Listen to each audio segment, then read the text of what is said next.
You're watching the weekly messages of Village West Family Church.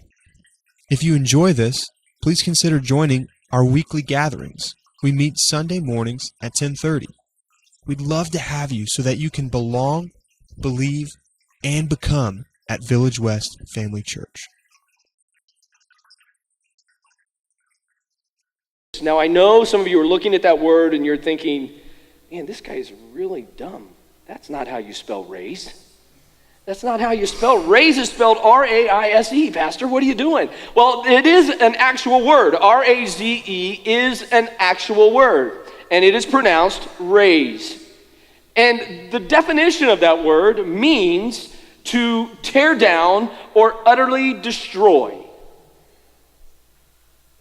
How many of you have ever watched an infomercial? Stayed up late night watching anybody? Some of you, okay, all of us that do that, we need to get a life because we need to go to bed. I mean, really, have you ever done that? You're there, you're awake, the insomnia kicks in, and it's like you're just clicking through. There's all kinds of, and you're like, ooh, an infomercial. I mean, really? And we watch them all. Okay, second question, anybody ever buy something off an infomercial? Oh, now you're just lying. Now you're just lying. You know, you think, I gotta have that. You watch it on the infomercial and you're like, I have to have that. The shake weight.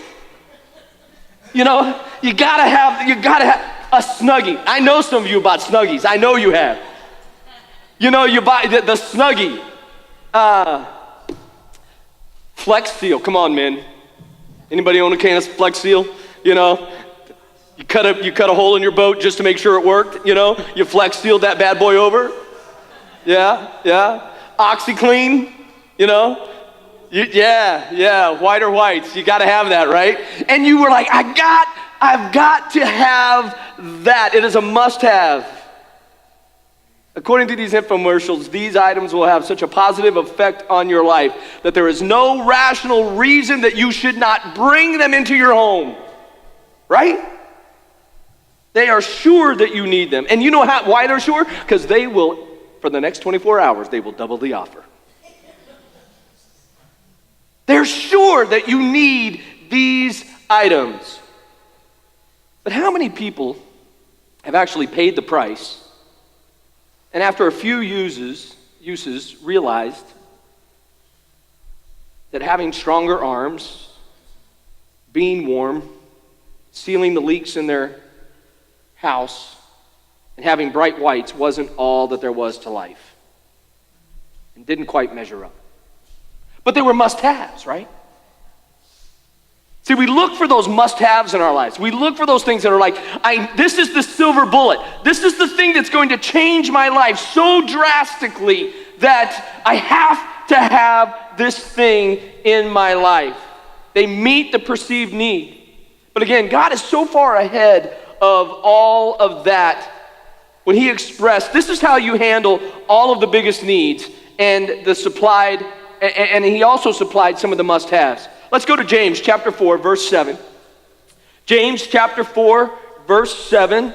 If you have the hardback closer to the end of the book, if you have it on their device, you can look it up that way. It's on the screen in front of you. James chapter 4, verse 7 says, submit yourselves then to God, resist the devil, and he will flee from you. Resist the enemy, and he will flee from you. Come near to God, and he will come near to you. Humble yourselves before the Lord, and he will lift. We can use another word there, right? Raise, R-A-I-S-E, you up. See, one of the greatest needs in our life, it doesn't matter who you are, it doesn't matter what age you are, it doesn't matter how long you've been in church or whether you're just starting a journey, it doesn't matter male or female, it doesn't matter your background, it doesn't matter anything at all. One of the greatest needs that as humanity that we need in our life is to decrease the effect that the enemy has in our lives. Man, if there was an infomercial for that, I mean, if there was an infomercial that you could get something that, I mean, you hang something around your neck, you know, that would just make the enemy stop messing with you, how many of you would buy that? Yeah, wouldn't you buy that? I mean, just to get up in the morning and go, you know what? He's not going to be able to mess with me today. I kind of like that. He's not going to be able to cause that chaos. He's not going to be able to confuse me. He's not going to be able to mess with me. We would, man, double the offer. We'll pay the shipping, right?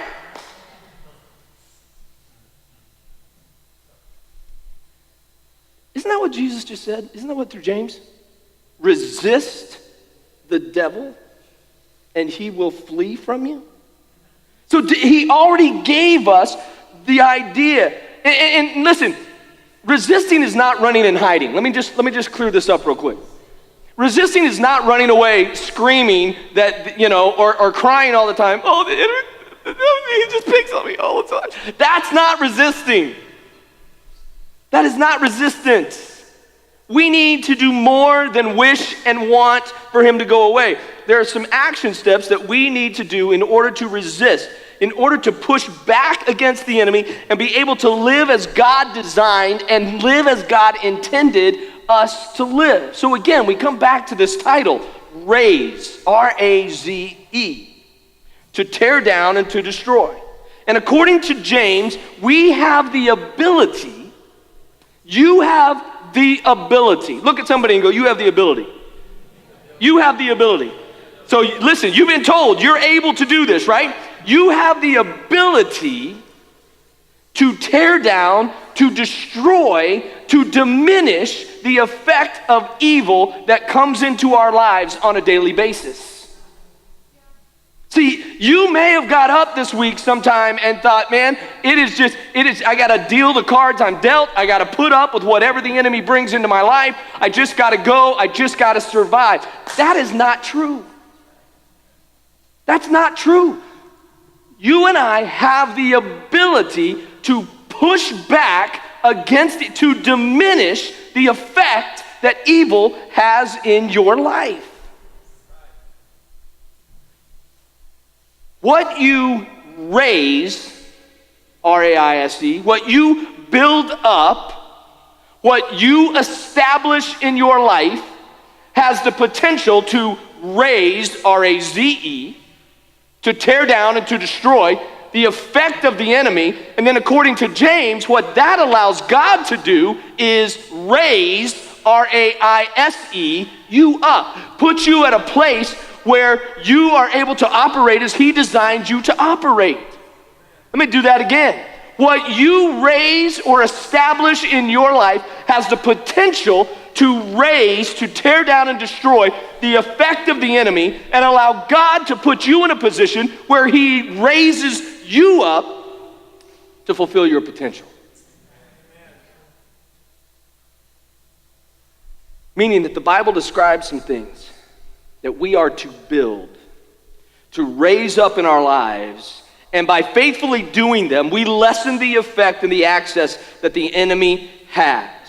So what kinds of things can we raise? What are some of the things that we can build up and establish that we can participate in that will tear down, that will destroy, that will diminish, that will resist the effects of the enemy, and it will raise the level of our faith, it will raise the level of our hope, it will raise the level of our service, it will raise the level of our love and our perceptions and our expectations of God. What are some of those things? That's what this series is all about. So let's start with the first one. The first thing that we need to do in our lives, that we need to build, that we need to establish, that we need to raise in our life is we need to raise up an altar. Now already, there's probably a couple in the room and you're thinking, you're going down this mental path of, oh, this is antiquated. This is old. This is old. Altars are old. Or some of you are thinking, well, this space right here, this is the altar. What am I supposed to do with this, Ken? Before you go down that path, I want to talk to you a little bit more about some backgrounds and some concepts and why God actually used altars. Throughout scriptures, altars are seen as places of sacrifice. They're places of an encounter and an acknowledgement. It was at altars that people would meet God, that they made commitments to God, and they marked the activity that God was doing in their lives. So when we talk about altars, what we're talking about is, where are the places in your life where you are consistently encountering God, where you are consistently aware of his presence, where you are consistently aware that his activity is working and operating in your life?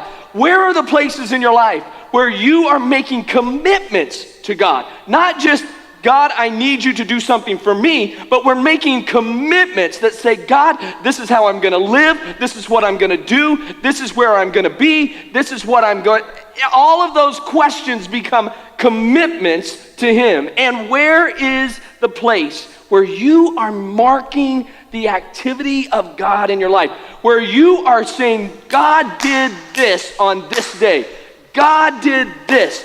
God has done this. Because I'm telling you, if you don't have those places, you can't go back and remember. Isn't that what Jesus said when he came to the table? When he came to the moment of sacrifice, he said, do this in remembrance of me. If you don't have those places marked,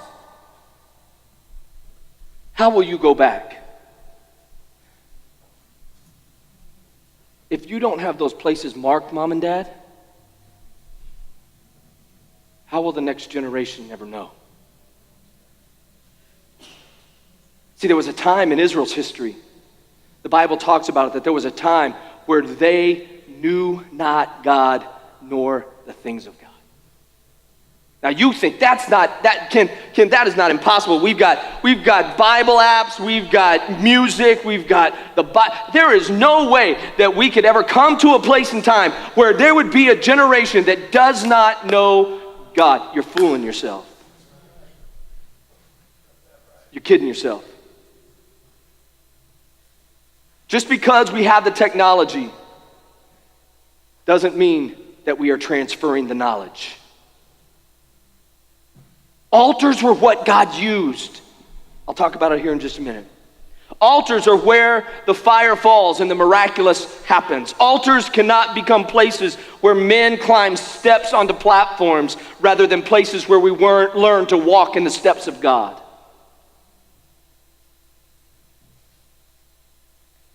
It's interesting when I think about the altar. We dedicate babies and we bring them to the altar, right? When we get married, we come to the altar.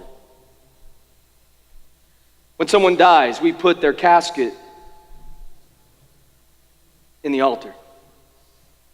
And we celebrate those moments. So why don't we come and visit a few more times in between? Why don't we celebrate those altar moments on a daily basis? We've all heard the statement, drastic times call for drastic measures. But we cannot take that philosophy when it comes to approaching and establishing altars in our life. Because see, that's what happens. We tend to come to the altar when something is drastic. We tend to come to the altar when something is so far out of line that we don't know what else to do. We have that mentality. Well, drastic time call for drastic. The altar has become a drastic measure in my life. It's the one thing that I do when I don't know what to do and it doesn't matter anymore. I just can't even stand it. I don't care if anybody knows that I'm coming to the altar because I've gotten to that point. That is not the philosophy that we need to carry. We need to be coming to a personal altar. We need to be establishing these altars in our lives so that when there's time for this altar, it doesn't matter. We're so used to it, it just becomes natural. The altar is not only a physical place, but the altar needs to become a lifestyle. See, that's the difference between the Old Testament style of altar and the New Testament style of altar. When Paul in Romans says, I beseech you, brothers, to become a living sacrifice. A living sacrifice. The altar in the Old Testament was a place, it was static. But in the New Testament, in the life of a believer, it has to be smooth. It has to have motion to it. It has to be the way we live. It's a lifestyle where we are eager where we are eager to encounter God. Eager to encounter God. Think about that for just a minute. Think about that idea. I don't know if you've ever had a situation where maybe your spouse or maybe somebody in your family has gone away for a while. You watch the homecoming videos of soldiers, you know? You watch the homecoming videos and you cry, and you know, those family members are eager for that person to come back. That's the feeling that you get is, oh man, if I could just get that person back. And maybe you've been there. Maybe you've waited at the airport and you just couldn't wait, and you kept going to, is the plane landed yet? Are they here yet? 10 minutes? Okay. And you'd go to the window and you just watch. It's like it's gonna do anything. And you're just watching. And you're like, oh, come on, and you just want to reach up and pull the plane. You see the plane coming in. You're like, okay, pull the plane down. You're eager for that person to get off that plane.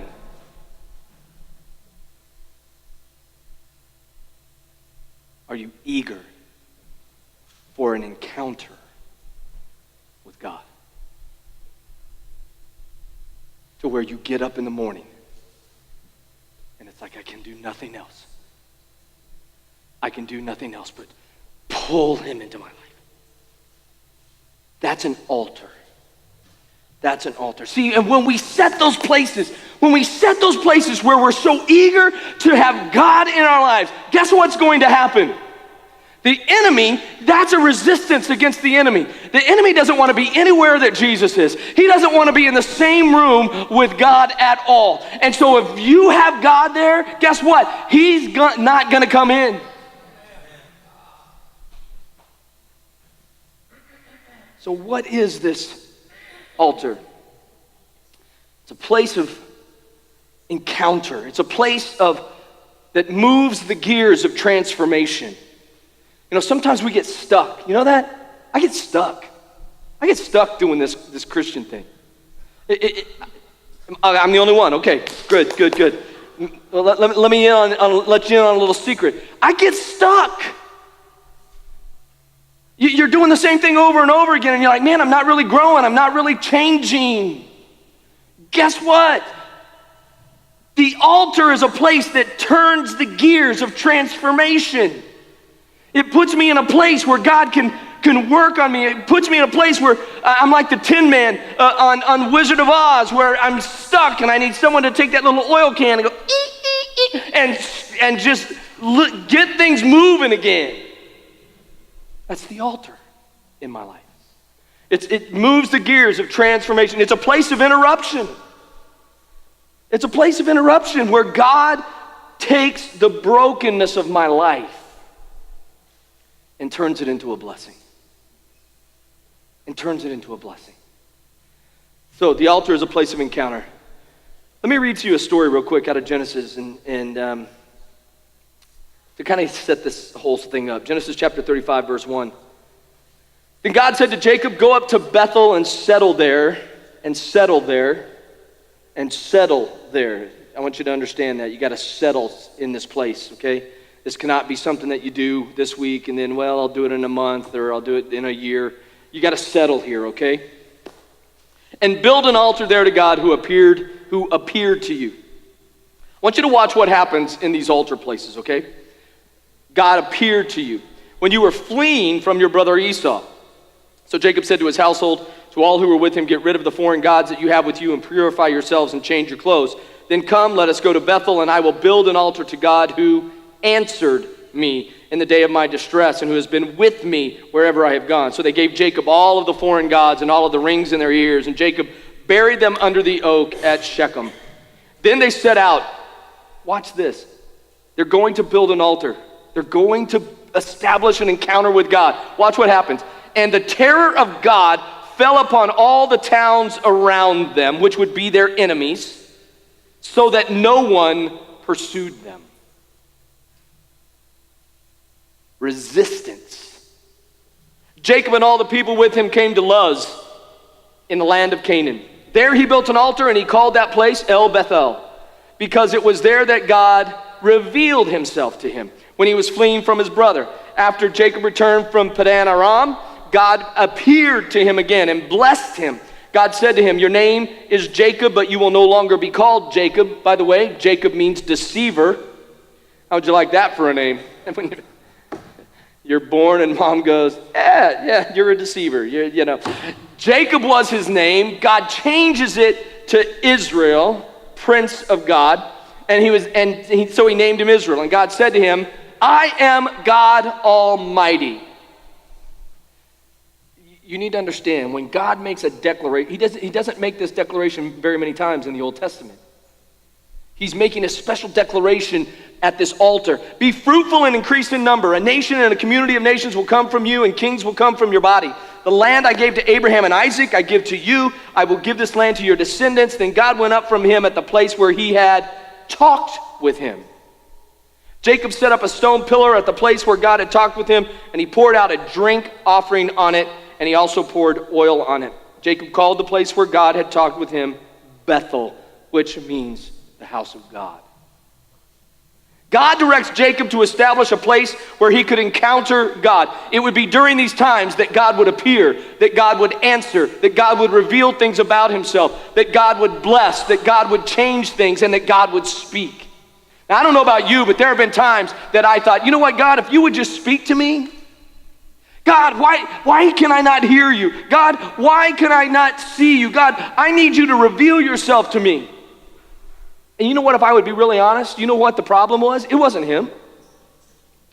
Jesus is the same yesterday, today, and forever. God's going to be and God's going to do what God's going to be and God's going to do. You know what the problem was?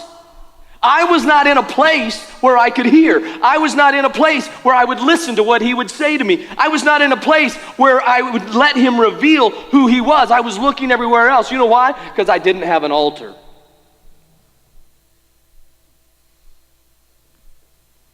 See, if we want God to really show up, if we need God to really be that all-powerful God that we want him to be, guess what? Let's go visit him.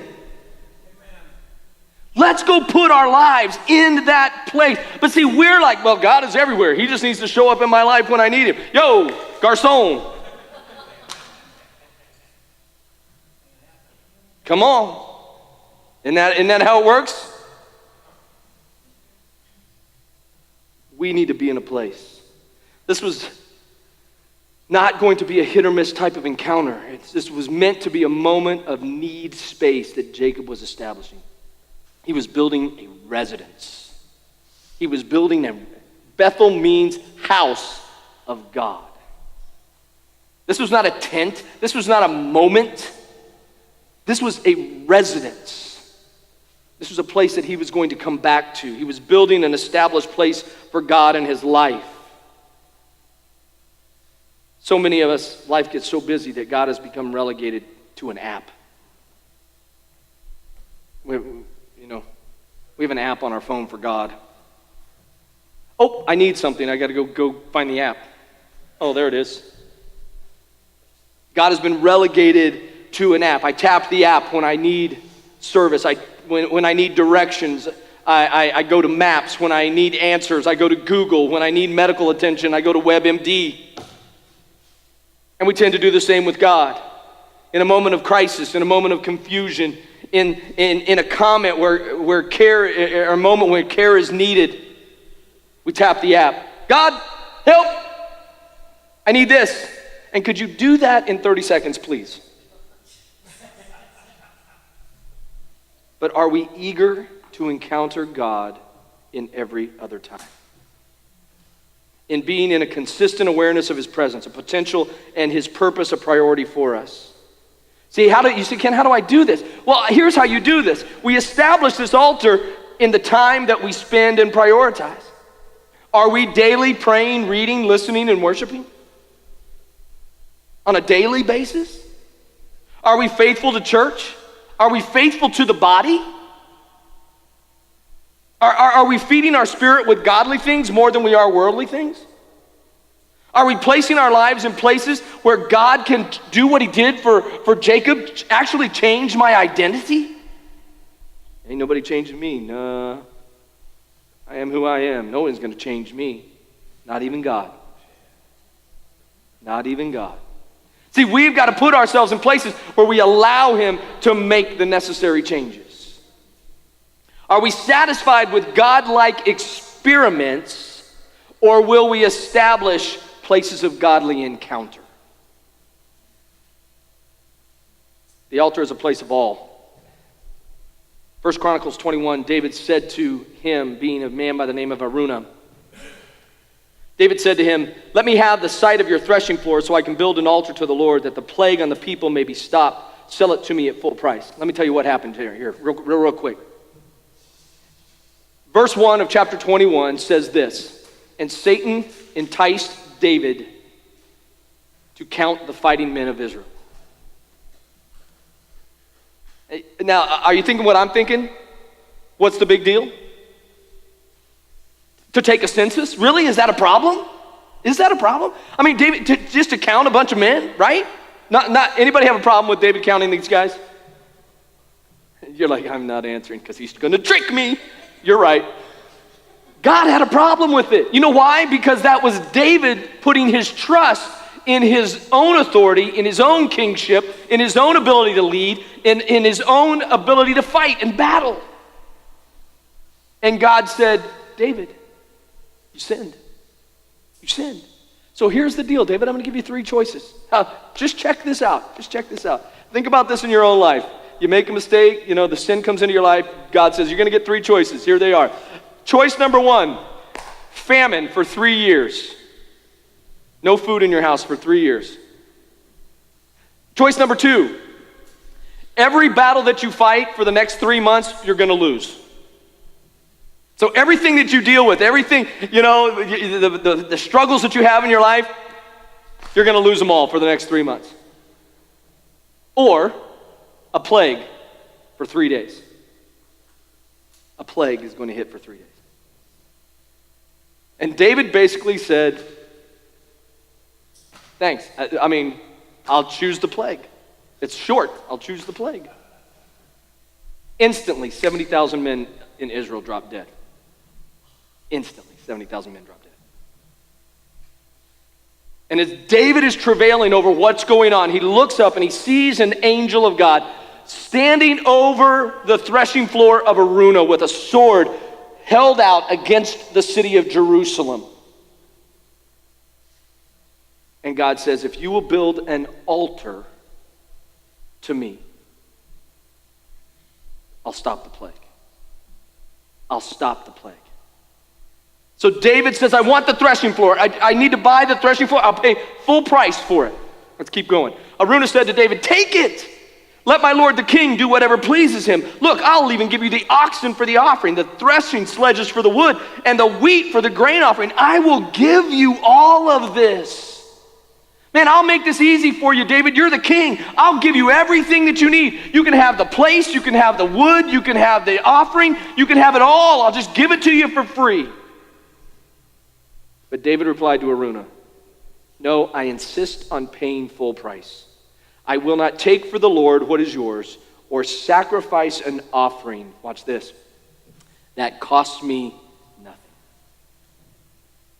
See, when we come to altars, they're places of awe. They're places that are going to cost us. There's places that we have to have this same mindset of David. What would we give to change the destiny of people that we love? What would you give to change somebody's eternal destiny? As king, David could have taken the land. As king, David could have commandeered everything needed for the sacrifice. As king, David could have expected someone else to make the sacrifice. But instead, he paid full price. By the way, that's about $217,000 in today's modern currency. And he got his hands dirty in the mess of the process. In this story, David had made a poor decision. This time, David's life points out 2 important principles. That the place of altering and the price of altering are both important. David gave God the choice that I just talked about.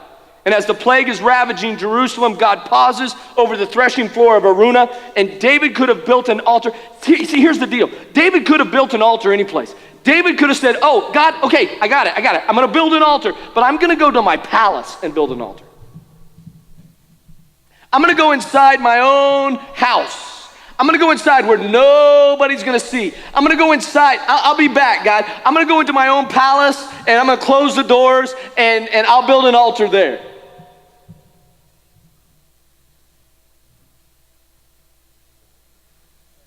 He could have defined the encounter with God his way. Hey, God, I need time with you, but can we do it this way?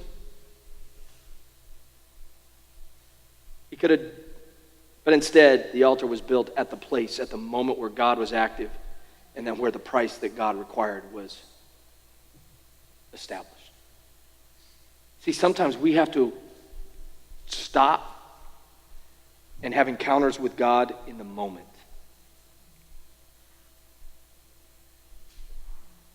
Say, Ken, that might get public. Yep, it might. Just like for David. David is in a threshing floor. David is in a place of menial task, building an altar to God so that he can stop the plague that's affecting everybody else. This plague wasn't going to kill David. It was going to take out everybody else. We have to come to a place where God is active. See, God always intends something to be altered, A-L-T-E-R-E-D, altered, when we come to place of altars. Oswald Chambers said this: there must be a breaking and collapse of my independence brought about by my own hands and the surrendering of my life to the supremacy of the Lord Jesus. We must let go of fear, offense, and our own personal inhibitions. We must be willing to trust God like never before. Only then can I build an altar and crawl onto it. Let me give you one more. The altar is a place of action.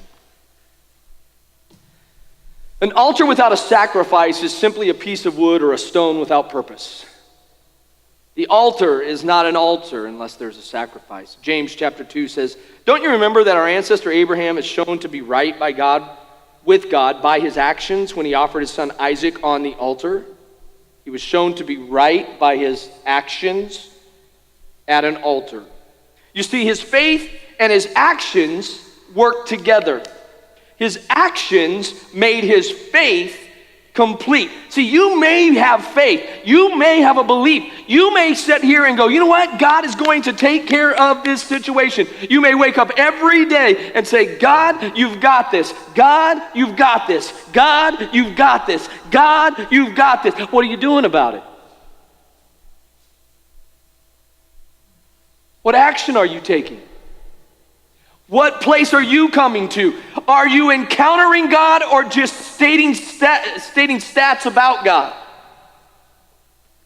In Abraham's situation, his faith was made complete by what? His action. His action.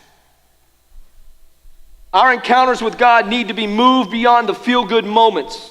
Romans calls us to be living sacrifices, transforming sacrifices, meaning that our encounters with God are to produce life, and anything that is living has activity. Everybody take a big, deep breath.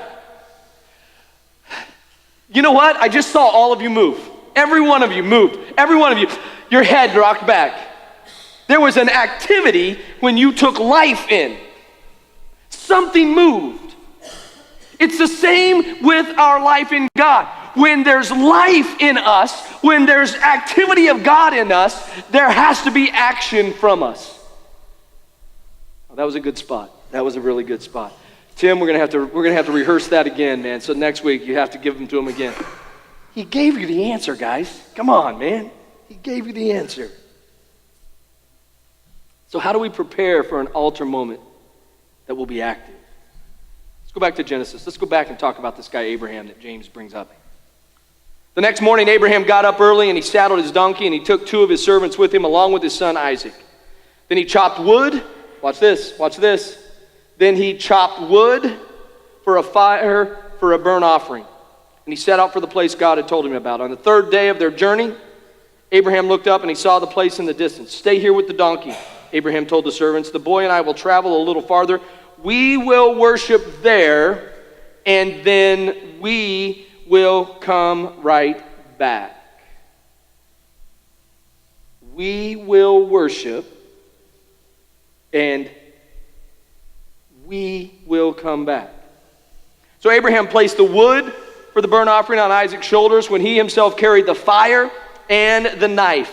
As the two of them walked on together, Isaac turned to Abraham and said, "Father." "Yes, my son."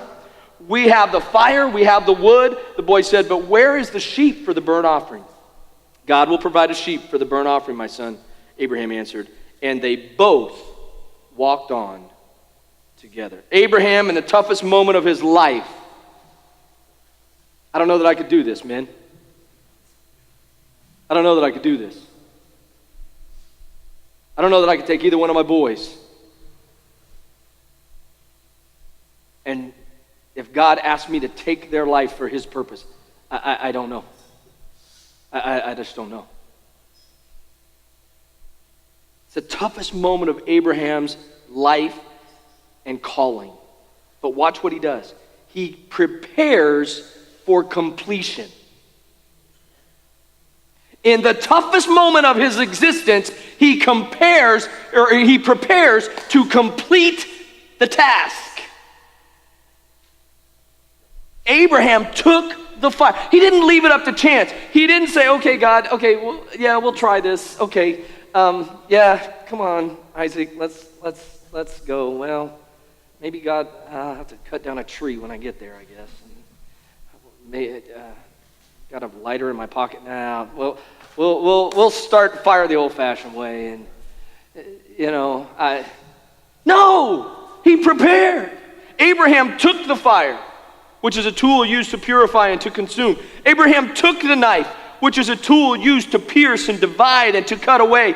Abraham took the wood, which is a tool used to fuel the process and to keep it going. Abraham took the rope, a tool used to connect and keep his son tied to the altar. Abraham wasn't leaving any of this to chance. He wasn't going to look for more fuel when he got there. He wasn't going to borrow somebody else's knife. He wasn't going to have to start a fire from scratch or hope that Isaac would be compliant. When we encounter God, are we actively prepared? I'm going to have the team get ready. When we set up moments of encounter with God, are we actively prepared? Are we expecting, are we designing those times to purify us? Are we expecting those times to consume us? Are we allowing those times to cut away the unnecessary and to kill the things that God has asked us to remove? Are we fueling those times for the full length of the process, or are we giving only the base moments that we can spare? And are we connecting ourselves to the process? Are we tying ourselves in and saying, God, I'm not getting up from this moment until you're done? Are we coming like Jacob when he wrestled with God and say, I'm not letting go of you until you bless me. I'm not getting up. I'm not stopping. And I get it. Sometimes those blessings are sometimes painful. Jacob walked with a limp from that moment on. But see, here's the deal. Encounters with God should leave a mark. Encounters with God should leave a mark.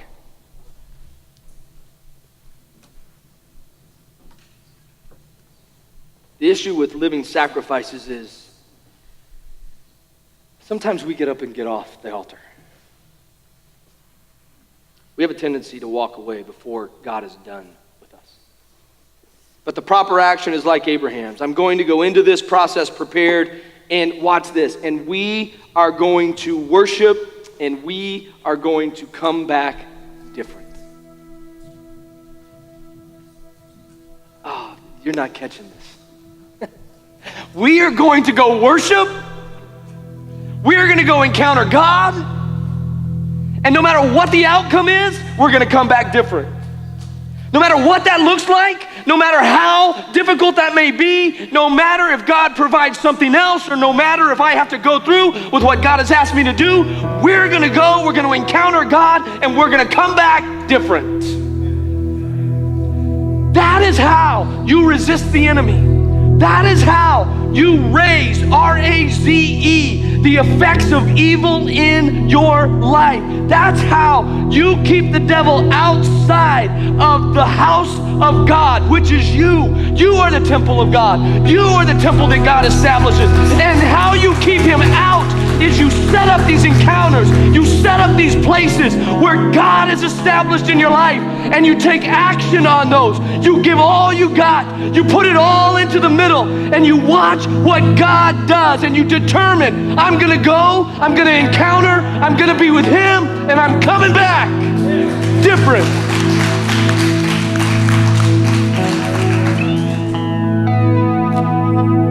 Ken, how do you build an altar?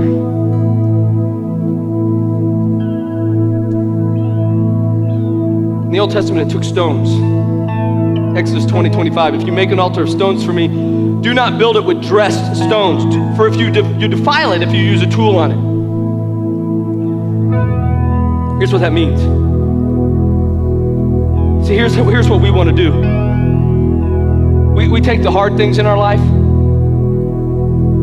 We take the hard things in our life, and we think, you know what, if I just dress this up, if I just knock the edges off of this, if I just dress this up, and then I bring it to God, and I dress this up, knock all the hard edges, polish this one a little bit, and I set it. Do you notice what he says? He says, if you're going to build an altar for me, don't put a stone, don't put a tool to it. Don't put a tool to it. You bring what you have. You bring the hard places of your life. You bring the broken places of your life, and you establish them. You put them together. You build them up together. God doesn't want us to dress up the sacrifices that we bring. He doesn't want us to plan and produce our encounters with him. He asks us to build altars from the hard, difficult moments of our life. See, here's the alternative. If you don't take those stones, if you don't take those hard, broken places of your life, and you don't begin to establish an altar with them, you know what you're going to do? You're going to put them in a sack, and you're going to drag them around with you. Some of you are dragging around the hardest things of your life right now. You're carrying them around. They've become not just baggage, but they've become your trophies. And in your mind, you're thinking, or maybe you've thought before you walked into a place like this, if I could just clean this up, if I could just get it all together like the rich young ruler, if I could just get it all together, then I'll come to God and he's gonna like me. I'll come to God and he's gonna wanna do something for me. And God is saying, no. Don't defile that sacrifice. Don't defile that altar. Bring it to me now.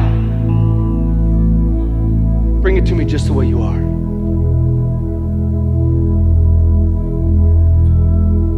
See, the ultimate sacrifice, the ultimate altar was a cross. The ultimate altar was a cross where Jesus laid himself down and allowed my sin to attach him so that my sin would be forgiven. And I can tell you this, I know you go to Mardell's, I know you go to Lifeway, and I know some of you have these beautiful crosses in your house. We can go to cathedrals in Europe, man, they have these ornate, beautiful crosses. It's not close. It's not close.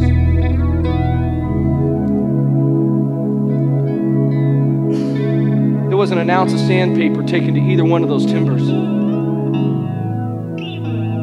And when you take a man and you bend him over a flogging pole, you stretch him out nice and tight, and you take 40 lashes with a cat of 9 tails, 9 pieces of thread, of leather thread that has rock and bone and wood tied into it, and you take a 250-pound centurion and you bring that weight down upon a man's back, guess what happens? Those pieces of bone, those pieces of metal, those pieces of wood, they have a tendency to hook like a fish hook. And then when you pull it back out, guess what comes with it? And then you lay that upon the ruggedness of a cross. And you drive 9-inch spikes into his wrists and into his feet after you've punched him and after you've spat upon him and after he's been sleep deprived all night, after there's been no water and no food, and then you hoist that cross up in the air and you drop it down into the ground.